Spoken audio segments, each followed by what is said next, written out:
जनवरी 77वें गणतंत्र दिवस पर बस्ती पुलिस लाइन में किया गया ध्वजारोहण। मुख्य अतिथि बस्ती कमिश्नर अखिलेश सिंह ने किया ध्वजारोहण। Report Ritesh Kanaujia, crime investigation detective, CID trust Mandal bureau chief, Basti Uttar प्रदेश। में यहां पर उपस्थित डीआईजी साहब, पुलिस कप्तान बस्ती साहब, पुलिस क्षेत्राधिकारीगण, अपर पुलिस अधीक्षक, हमारे जनपद बस्ती के आए हुए यहां पर संभ्रांत नागरिकगण, सामने बड़ी संख्या में खड़े हुए बहादुर जवान जिन्होंने अभी एक बहुत ही सुंदर मार्च पास्ट और परेड यहां पर किया है। मेरी दाईं ओर बड़ी संख्या में विभिन्न स्कूलों से आए हुए प्यारे बच्चों, उनकी शिक्षिकाएं, मीडिया बंधु, साथियों, आज गणतंत्र दिवस के इस अवसर पर सबसे पहले देश को आजाद करने के लिए जिन देशभक्तों ने, जिन स्वतंत्रता संग्राम सेनानियों ने अपना सर्वस्व न्यौछावर किया और हम लोगों को इस दिन को देखने का अवसर दिया, उन देशभक्तों, स्वतंत्रता संग्राम सेनानियों, शहीदों के प्रति हम लोग अपनी कृतज्ञता ज्ञापित करते हैं और उनको श्रद्धापूर्वक नमन करते हैं। इसके साथ ही साथ देश की आजादी से लेकर आज तक हमारी सीमा पर जिन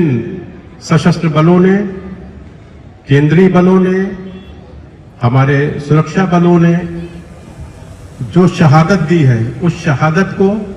हम लोग आज नमन करते हैं और उनके परिवार के प्रति भी हम लोग अपनी कृतज्ञता ज्ञापित करते हैं। देश किस तरह आजाद हुआ ये हम लोगों को पता है और विभिन्न वक्ताओं ने आज के अवसर पर हम लोग इसको सुनते आ रहे हैं। आज का ये जो गणतंत्र दिवस का समारोह है, ये इस बात को याद रखने के लिए है, हम लोगों को संकल्प लेने के लिए है कि जो हम लोग के अमर शहीद बलिदानी रहे, उन्होंने जिस भावना से कार्य किया और अपना सर्वस्व न्यौछावर किया और जिन मूल्यों और आदर्शों को लेकर हमारे संविधान का निर्माण हुआ, आज इस चीज को संकल्प लेने का और आत्म विश्लेषण, आत्ममंथन करने का समय है कि हम लोग अपने अपनी भूमिका, अपने अपने रोल में उसको किस तरह अच्छी तरीके से अदा कर रहे हैं। आज जब हम संविधान की प्रस्तावना को देखते हैं, जैसा कि अभी कप्तान साहब ने इसको पढ़ा है, तो संविधान 26 जनवरी 1949 को ही संविधान सभा द्वारा अंगीकृत, आत्मार्पित किया गया था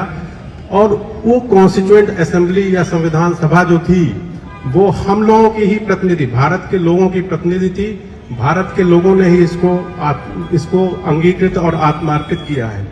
और 26 जनवरी 1950 को आज ही के दिन हमने संविधान को लागू किया था। संविधान की प्रस्तावना को अगर देखा जाए तो इसमें सबसे पहले, सबसे जो जरूरी चीज है वो है न्याय। हम लोगों को सभी व्यक्तियों के लिए, सभी नागरिकों के लिए, देश के सभी नागरिकों के लिए हम लोगों को न्याय, सामाजिक न्याय, आर्थिक न्याय और बाद में राजनीतिक न्याय, ये सुनिश्चित करने की आवश्यकता है।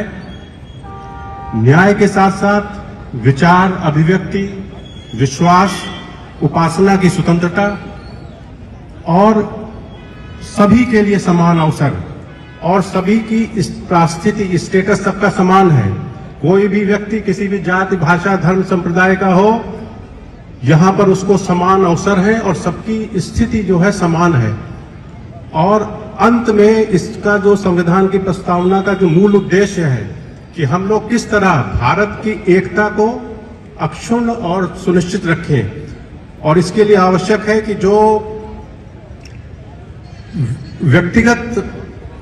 व्यक्ति की जो गरिमा है, उस व्यक्ति की गरिमा को सुनिश्चित करें और साथ ही साथ जो हम लोग के संविधान में मूल कर्तव्य है, तो मूल कर्तव्यों को भी हम लोग ध्यान में रखें। आज जब हम देखते हैं भारतवर्ष के लिए या हम लोग अपने उत्तर प्रदेश के लिए, तो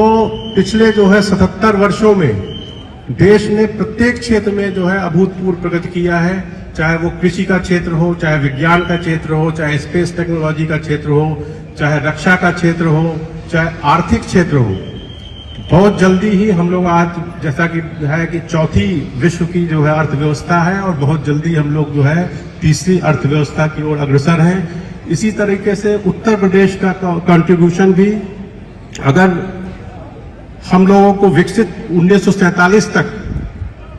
2047 तक हम लोगों को अगर विकसित भारत की संकल्पना को पूरा करना है तो उसमें उत्तर प्रदेश को भी एक महत्वपूर्ण योगदान देना पड़ेगा। और जैसा कि हमारे माननीय मुख्यमंत्री जी का संकल्प है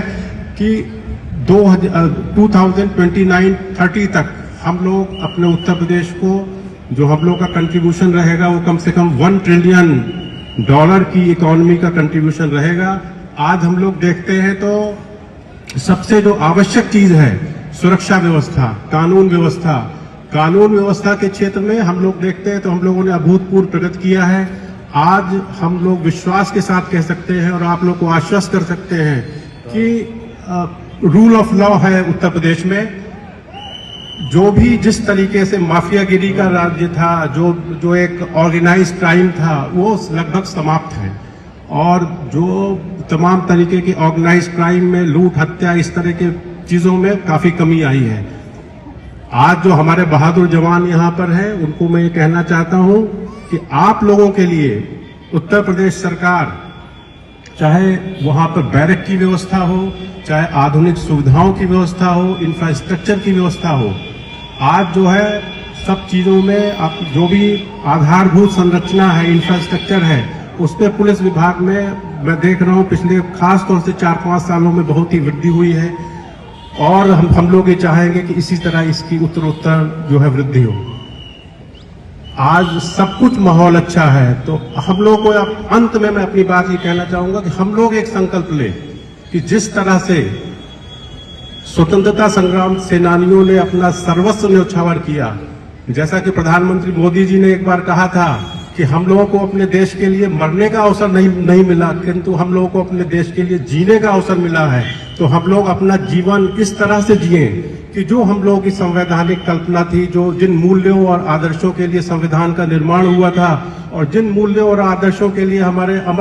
अमर शहीदों ने, स्वतंत्रता संग्राम सेनानियों ने अपना बलिदान किया था, उन मूल्यों को हम अपने जीवन में आत्मसात करें और कोई ऐसा कार्य न करें जिससे हम लोग की देश की आंतरिक एकता, संप्रभुता, इस पर जो खतरा हो। आज हम लोग देखते हैं कि अगर हम वर्ल्ड सिनेरियो को देखें तो वर्ल्ड में पहले बात रहती थी कि अब एक रूल बेस्ड ऑर्डर है, एक नियम आधारित व्यवस्था है, पर कहीं ना कहीं वो रूल बेस्ड ऑर्डर और जो है नियम आधारित व्यवस्था छिन्न भिन्न की जो कगार पर है। तो कहने का मतलब ये है कि हम लोग को अपने विश्व परिदृश्य क्या है, वर्ल्ड ऑर्डर क्या है, उस पर भी एक दृष्टि रखते हुए और उस पर दृष्टि रखनी आवश्यक है और उसके लिए आवश्यक है हम लोग अपने देश में अपने इस तरह का कोई कार्य न करें जिससे हम लोग की देश की एकता जो है कमजोर हो। अंत में मैं आज इस सुंदर आयोजन के लिए विशेष रूप से कप्तान साहब को और उनकी जो भी टीम है उस टीम को हृदय से साधुवाद देता हूं और ये एक आभार व्यक्त करता हूं कि उन्होंने मुझे इस सुंदर आयोजन का साक्षी बनने का अवसर दिया। Thank you.